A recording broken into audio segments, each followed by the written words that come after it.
안녕하세요, 정비딜러 연보입니다. 오늘 볼 차량은 산타페인데요, 제가 요즘에 결혼도 했고 아이 계획도 있다 보니까 진지하게 구매를 고려하면서 보고 있는 차종입니다. 산타페는 우리나라에서 이름을 들으면 누구나 다 알 정도로 많은 사랑을 받고 인지도도 높은 차량인데요, 요즘 이 산타페가 판매량에 문제가 생기는 것 같더라고요. 무슨 일인지 한번 알아보겠습니다.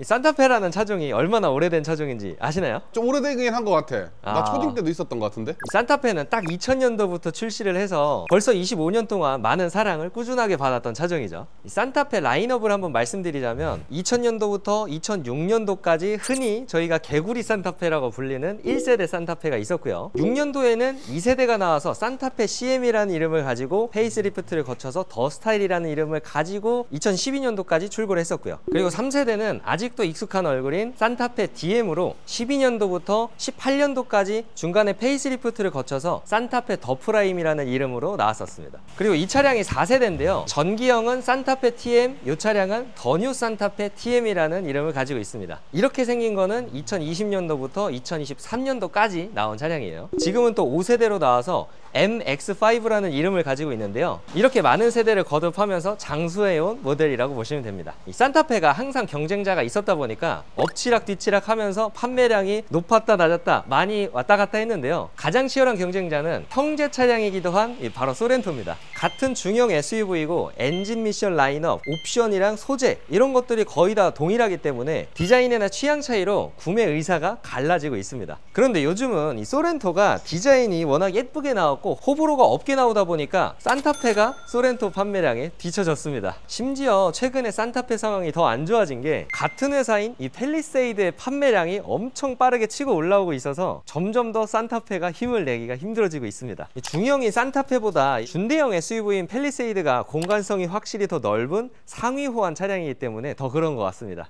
그러면 산타페는 뭐 장점이 없나요? 장점이 없지 않습니다. 이렇게 산타페처럼 중형급으로만 가더라도 웬만한 옵션들은 다 입맛에 맞게 추가를 할 수가 있게끔 준비가 되어 있고요, 이렇게 실내에서만 봐도 차선 유지 보조, 스마트 크루즈 컨트롤, 헤드업 디스플레이, 어라운드 뷰, 전자계기판에서도 후측방 모니터까지 나오고요, 그리고 메모리 시트, 이런 통풍 시트, 천장도 스웨이드로 고급 내장재가 들어가 있고요, 그리고 차는 거거익선이라고 크면 클수록 좋다라는 말이 있지만 산타페 정도 크기면 어디 가서 이 차가 작다, 난 좁아서 못하겠다 이런 말을 들을 정도 차급은 아니거든요. 기본적으로 차도 크기가 크지만 실내 공간도 잘 뽑아서 이 정도면 실용성 있는 공간이라고 생각하고요, 그리고 실제로 주차장에서 주차를 하고 내리기도 이 산타페급 정도까지만 좀 어느 정도 편하게 내릴 수 있고요, 팰리세이드나 카니발급으로 올라가게 되면 주차하고 옆에 차가 있거나 벽, 기둥이 있는 경우에는 내리기가 많이 힘들 겁니다. 그리고 현대기아에서 흔히 사용하는 엔진 미션 라인업이 들어가 있기 때문에 혹시나 추후 수리할 때도 수리 용이성이 굉장히 편하다라고 봐주시면 됩니다. 그러면 엔진 라인업이 어떤 게 들어갔어요? 이게 초창기에 나왔었던 산타페 CM 이전 모델 이런 차량들은 D엔진이라는 엔진이 들어갔었고요, 근데 지금은 폐차나 조기 폐차로 거의 다 없어졌죠. 그리고 산타페 CM 09년식부터는 R엔진을 본격적으로 사용하기 시작했습니다. 그리고 산타페 DM에는 똑같이 R엔진도 있고 가솔린 엔진도 있긴 했지만 국내에서 정식으로 판매하진 않고요, 다 수출용으로 먼저 나갔었습니다. 그리고 페이스리프트 된 산타페 더 프라임에는 2.0 터보 세타 엔진을 본격적으로 판매를 하긴 했는데, 그때 당시까지만 해도 SUV는 디젤이 대세기도 했고요, 친환경 디젤, 클린 디젤이라고 해서 SUV는 거의 99%가 다 디젤이었었습니다. 그리고 산타페 TM부터 가솔린이 유행하기 시작해서 SUV에서 가솔린 비중이 많이 높아진 시기이기도 하고요. 어쨌든 이렇게 연식이 좋은 산타페도 R엔진을 사용을 하는데요, 더 뉴 산타페 TM으로 넘어오면서 똑같은 R엔진이지만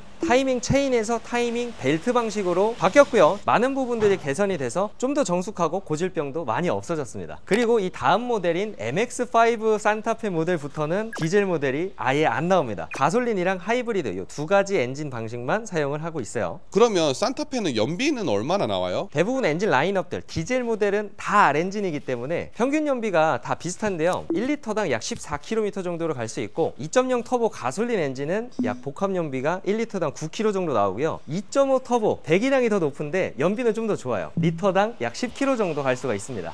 배기량이 높은데 연비가 더 좋은 이유는 미션 때문인데요. 미션이 DCT 미션으로 들어가면서 이론상 동력 손실이 줄고 연비가 상승했습니다. 그 영범아, 네. 장점도 많이 들었는데 판매량이 계속 줄고 있잖아요, 이 차가. 네. 단점이 어떤 게 있을까요? 단점이 지금 바로 보이시는 요게 단점이지 않을까 생각합니다. 탐켄치? 네, 탐켄치, 매기 이제 이런 별명을 가지고 있을 만큼 생긴 게 외관이 호불호가 좀 많이 갈리기 시작했잖아요. 이 전 모델인 산타페 TM만 보더라도 호불호가 없을 만한 그냥 둥글둥글하고 어디 모나지 않게끔 생겼었는데 이 산타페부터는 유독 좀 디자인이 많이 톡톡 튀더라고요. 또 MX-5 이 다음 연식 산타페도 각지게 하고 개성 있게 좀 살린 거는 괜찮은데 H가 뭔가 고급스럽고 웅장하다 이런 부분보다는 약간 옹졸하다라는 평가를 많이 받고 있는 것처럼 호불호가 많이 심해졌습니다. 이 디자인이 딱 요것만 봐선 체감이 잘 안 되시겠지만 다른 차를 잠깐 보여드릴게요. 제가 개인적으로 디자인 완성도가 가장 높다고 생각하는 SUV인데요. 바로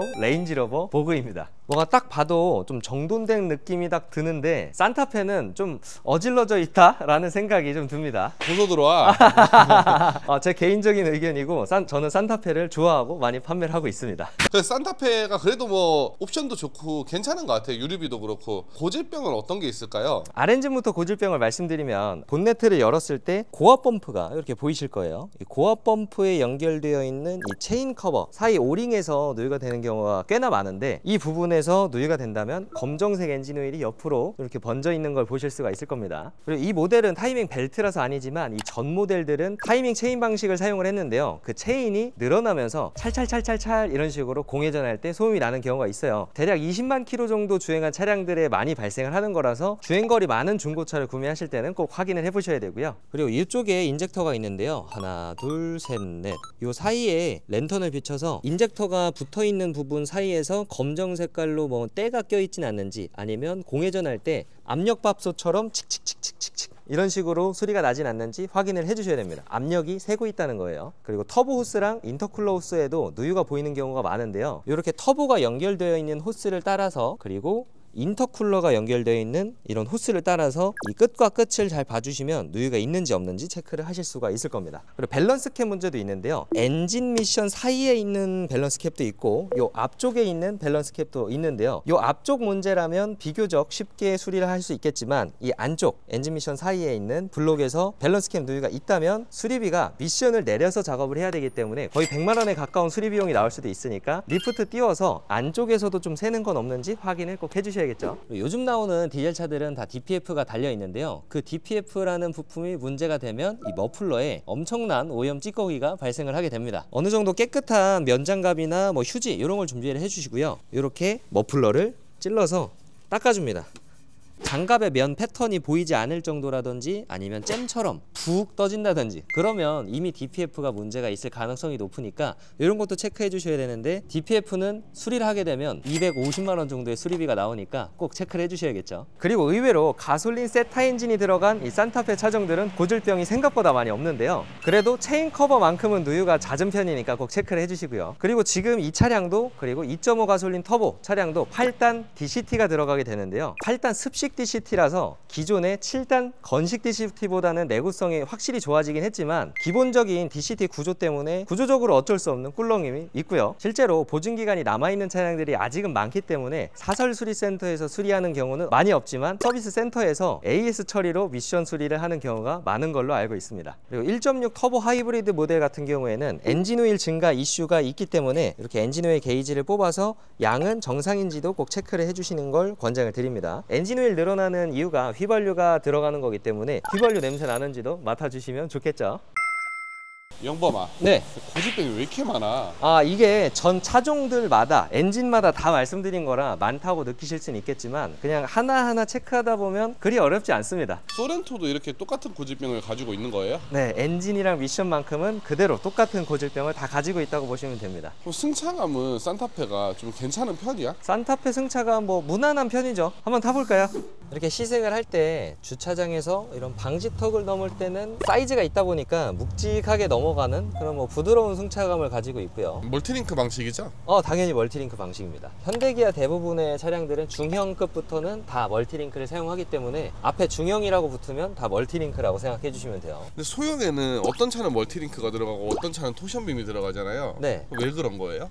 이게 급나누기라고 보시면 되고요. 예를 들어서 셀토스 같은 경우는 2류는 뒤에 토션빔이 들어가고요. 4륜으로 선택하면 리어 서스펜션이 멀티링크로 들어가거든요. 어느 정도 무게 배분이나 그리고 승차감, 원가 절감 이런 것까지 좀 다 고려해서 만들지 않았을까 싶어요. 이게 어라운드뷰 퀄리티가 이 정도면 좋은 거예요? 이 정도면 어라운드뷰 퀄리티는 좋죠. 일상적으로 저희가 주차할 때 어라운드뷰를 많이 보는데 이 정도면 앞에 기둥이 얼마나 가까운지 그리고 옆에 차가 있는지 거의 붙어 있는지 이 정도는 확연하게 구분을 할 수가 있잖아요. 이 정도면 퀄리티가 좋다고 볼 수 있습니다. 산타페 더 프라임 정도 연식까지만 내려가도 광각에 각도가 맞지 않아서 모서리에는 완전히 왜곡된 그런 이미지가 나오는 경우가 많잖아요. 이 정도 차량 연식부터는 어라운드 뷰가 개선이 많이 됐습니다. 근데 산타페가 엄청 막 말랑말랑한 느낌은 아니네요. 약간 딱딱하면서도 묵직한 느낌? 이라고 표현하는 게 맞는 것 같고요. 이게 DCT가 들어가다 보니까 처음에 저단에서 많이 꿀렁거릴 줄 알았는데 생각했던 것보다는 꿀렁거리진 않습니다. 정말 차를 모르시는 분들이면 모르실 수도 있을 것 같긴 한데 저단으로 이렇게 가고 있을 때 엑셀을 딱 뗐을 때는 뭔가 엔진 브레이크가 걸리는 듯한 그런 수동 변속기 같은 느낌은 없지 않아 있습니다. 그래서 이런 승차감이 맞는지도 시운전 하시면서 꼭 체크를 해보셔야겠죠.